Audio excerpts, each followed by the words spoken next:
Ice Cube wasn't supposed to play Doughboy. The role was written for another actor who dropped out. That iconic helicopter shot over South Central? It wasn't even filmed there. These are the 20 hidden details in Boyz n the Hood you completely missed. Number 1. Everyone recognizes that opening shot, the helicopter gliding over streets with the haunting statistic about black male mortality. But those streets aren't South Central Los Angeles. The production actually filmed in Inglewood, 15 miles west. According to crew interviews, the insurance company threatened to pull coverage entirely if Singleton insisted on the real location. Too many active gang territories overlapped the planned shooting areas. Production designer Bruce Bellamy digitally altered street signs in post-production, changing names to match South Central geography. Columbia Pictures quietly paid residents to allow the alterations. The neighborhood everyone thinks they're watching? It's the wrong one entirely. A deception hidden in plain sight for decades. Number 2. Cuba Gooding Jr. delivered one of the most authentic teenage performances of 1991 as Trey the Problem. He was 23 years old, playing 17. Columbia Pictures specifically wanted unknown actors with no television baggage, but Cuba had already appeared on Hill Street Blues and other shows. Casting director Jackie Brown revealed in the DVD commentary that Cuba lied about both his age and his television work during auditions. John Singleton recognized him immediately, but covered for Cuba in every casting meeting with studio executives. The director told Columbia that Cuba was a complete unknown with perfect instincts. Watch Trey's scenes carefully and notice Cuba looks noticeably older than Morris Chestnut, who plays his younger friend Ricky. The studio never questioned it. Number 3. The abandoned house where Ricky dies wasn't a set. Production designer Bruce Bellamy found an actual active flophouse and paid the residents to vacate for 3 days. According to a 1992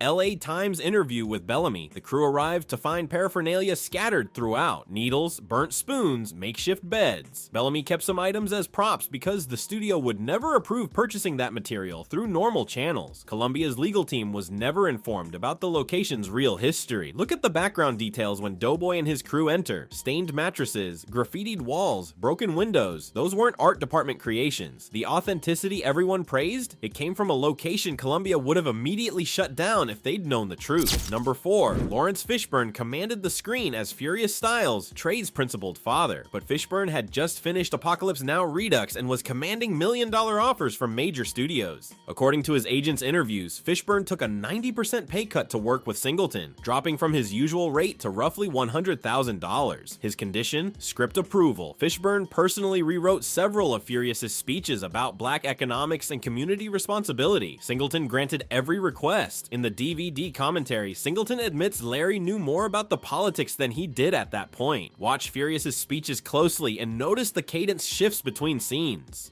Some feel written, others improvise. That's because Fishburne was essentially co-writing his character, and Columbia never realized it. Number 5. The football practice scene where Ricky catches passes while college recruiters watch feels wholesome. The timing wasn't. According to journalist Connie Bruck's production reporting, this scene was filmed during the actual 1991 Bloods and Crips truce negotiation period. Real gang members were on set as both security and cultural consultants, paid by the production to ensure authenticity and prevent interference. The truce was fragile, and violence could have erupted any day. That peaceful football practice happened surrounded by people who weeks earlier might have been shooting at each other. Number 6. Columbia Pictures gave Singleton final cut because executives expected a small, limited release for urban markets. Then the test screenings happened in Compton and Inglewood. According to internal studio memos later leaked to Variety, audiences gave the film perfect scores. Word spread through community networks before Columbia even scheduled a wide release. The studio suddenly realized they had something massive, but Singleton's contract already guaranteed final cut. Columbia couldn't change a frame. Executives panicked, demanding reshoots and alternate endings. Singleton refused everything. The film they'd dismissed as a niche project was about to become a cultural phenomenon, and they'd accidentally given a 23-year-old first-time director complete creative control. Sometimes studio incompetence creates masterpieces instead of disasters. Number 7. Ice Cube's performance as Doughboy carries a simmering menace that feels utterly real. Against explicit studio orders, Cube stayed in South Central throughout the entire production, renting a house in the neighborhood and refusing security details. According to crew interviews in the 2002 documentary The Making of Boyz n the Hood, Cube was confronted by real gang members during the second week who didn't know he was an actor. The encounter turned tense before someone recognized him from NWA. Singleton later revealed that Cube returned to set the next day with a completely different performance approach. Quieter, more internal, less theatrical. The character shifted from anger to stoic after Cube processed real fear. Number 8. Ricky's death, the devastating drive-by shooting, was originally written as a stabbing. 1 week before filming that sequence, Singleton read a newspaper article about a local teenager who died in a drive-by while checking his mailbox. According to editor Bruce Cannon, Singleton rewrote the scene immediately and called an emergency production meeting. The change required new shot lists, different camera setups, and blood squib placement adjustments. Look closely at Ricky's shirt during the shooting sequence and notice the blood pattern shifts slightly between shots, a continuity error from the last-minute technical scramble. The props department had to rig Morris Chestnut with squibs designed for different impact points. Cannon mentions in commentary they used every editing trick to make those shots flow together seamlessly. Number 9. Angela Bassett played Reva, Trey's mother, in what appeared to be a supporting role. 18 minutes of Reva's subplot were cut entirely from the final film. According to editor Bruce Cannon's detailed commentary, Bassett had a complete character arc showing her dating struggles, workplace discrimination,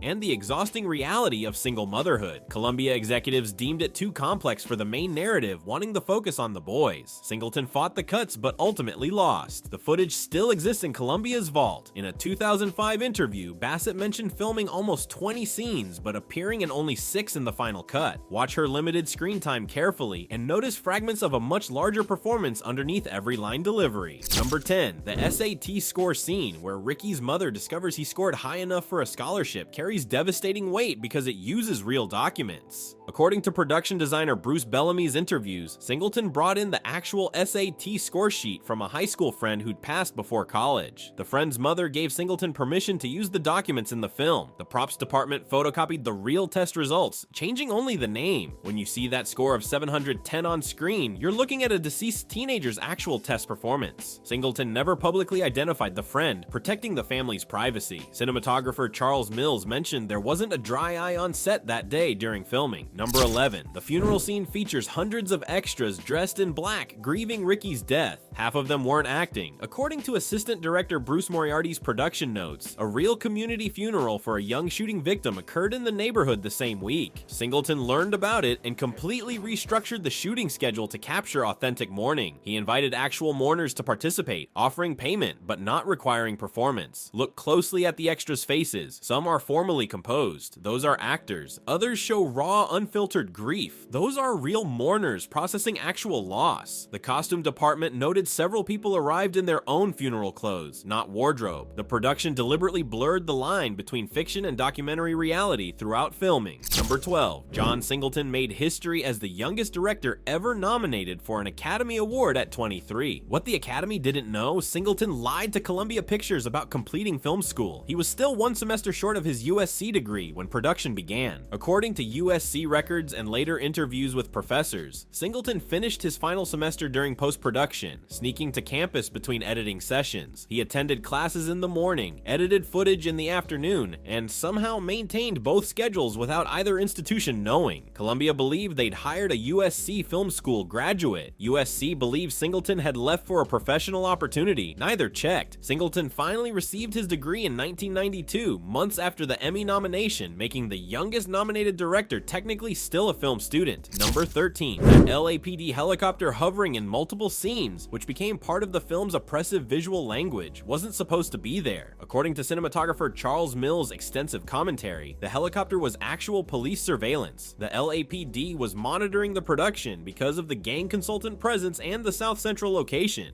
Production coordinators asked the helicopter to leave. The LAPD refused, citing ongoing area needs surveillance. Singleton made a creative decision: keep cameras rolling and incorporate the helicopter into the aesthetic. Track the helicopter's tail number across multiple scenes and you'll see it's the same aircraft. The production literally couldn't escape police surveillance, so Singleton turned oppression into art. That thematic element everyone praises came from actual police refusing to let the production work in peace. Number 14. Morris Chestnut's performance as Ricky feels effortlessly athletic with smooth catches and natural throwing motion. Complete deception. According to stunt coordinator Pee Wee Piemonte's later interviews, Chestnut couldn't catch football footballs at all. Every successful catch in the film used a stunt double's hands. Close-ups required a different solution. The props department created footballs with Velcro strips. In the DVD commentary, Chestnut admits he was a track guy, not a football guy, and had to fake everything. Watch Ricky's hand positions carefully during catching sequences. They switch between shots, sometimes showing natural grip, sometimes awkward Velcro positioning. The editing masks most of it. The character everyone believed was a natural athlete was played by an actor who couldn't perform the sport's basic skills. Number 15. The film's visual language includes a subtle detail most viewers never consciously notice: house paint colors. Production designer Bruce Bellamy deliberately changed background house colors to reflect economic trajectories. In Furious Styles' neighborhood, houses show fresh paint, maintained exteriors, and improving conditions. In Doughboy's area, the same houses appear with peeling paint, faded colors, and visible decay. Bellamy mentioned in a 2003 interview they color graded the neighborhoods to show class division within the same community. It's not about rich versus poor, but hope versus despair, investment versus abandonment. Compare the backgrounds in Trey's street scenes versus Doughboy's and notice the color palette shifts subtly but consistently. That visual commentary on gentrification and disinvestment was literally painted onto the sets. Number 16. The end credits list community consultants, several names audiences scroll past without thought. One of those names is a pseudonym, according to multiple crew interviews compiled by film historian Raquel Gates. An active gang member was credited under a false name. He provided dialogue authenticity, choreographed movements, and corrected Singleton's script when street terminology was wrong. Columbia's legal team never investigated the consultant names, assuming they were academics or community activists. Singleton protected the consultant's real identity for years, never confirming which credited name was false. The consultant's contributions appear throughout: the specific hand gestures, the way characters stand, the rhythms of confrontational dialogue. That authenticity everyone praised came from someone who couldn't safely be identified behind a fake name nobody read. Number 17. Boyz and the Hood opened July 12, 1991. By that evening, 38 theaters across the country reported violence, fights, shootings, riots. According to internal Columbia Pictures memos later obtained by The Hollywood Reporter, the studio had embedded crisis PR teams in urban market theaters because they expected trouble. An executive memo dated July 10, 1991 warned of potential backlash and violence at urban venues. John Singleton wasn't told about these preparations until after the premiere. When violence erupted, Columbia seriously considered pulling the film from urban markets entirely, the exact audiences Singleton made the film for. In a 1992 interview, Singleton said they were ready to abandon the communities that needed to see it most while marketing a film about black youth violence. Number 18. Cuba Gooding Jr.'s contract contained an unusual clause: his character couldn't die. According to entertainment lawyer Pierce O'Donnell's case study of the production, Cuba's agent insisted on a survival guarantee after seeing too many black characters killed off for dramatic effect. Singleton refused to change the script because Trey had to survive while others died. That was the entire thematic point. Cuba's agent threatened breach of contract and potential lawsuit. The standoff lasted 3 days. Finally, Cuba personally waived the clause, telling Singleton in a phone call later recounted in interviews to tell the story he needed to tell. The compromise saved the production, but cost Cuba leverage in future negotiations. His agent was furious, but Cuba understood some stories matter more than contract protections. Boyz and the Hood isn't just a film, it's a preservation of a neighborhood that no longer exists. 60% of the original filming locations have been demolished for development. The actual house used for Trey's home was torn down in 2004. Every frame Singleton captured was already disappearing. Which hidden detail surprised you most, and what film should we open next?